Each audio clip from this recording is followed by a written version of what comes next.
ഏറ്റവും വേദനിക്കുന്ന രംഗങ്ങളുണ്ട്. അത് സിനിമ ആയിട്ട് കണ്ടാൽ മതി. ഇപ്പോൾ പ്രഗ്നൻ്റ് ആയ ഒരു സ്ത്രീയെ വീണ്ടും റേപ്പ് ചെയ്യുന്ന ഒരു സീൻ വളരെ ബ്രൂട്ടലായിട്ട് കാണിച്ചിരിക്കുന്നു. അതൊക്കെ പല സിനിമയിലും വന്നിട്ടുണ്ട്. അതൊരു വിഷയമല്ല. സിനിമയിൽ അത്തരം രംഗങ്ങളൊക്കെ നമ്മൾ കാണുന്നുണ്ട്.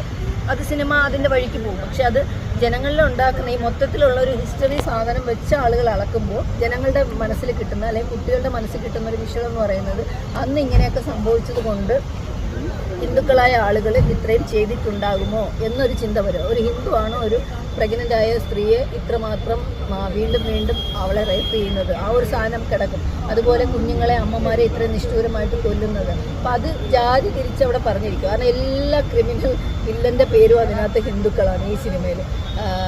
പക്ഷേ സിനിമ ചെയ്തിരിക്കുന്നത് ഹൈന്ദവരാണ്. ഇവിടെ ഇപ്പോൾ ഹിന്ദു മുസ്ലിം പ്രശ്നമാണല്ലോ ഇവിടെ എല്ലാവരും എടുത്ത് ഇത് പറഞ്ഞ് പ്രശ്നമാക്കിയത്.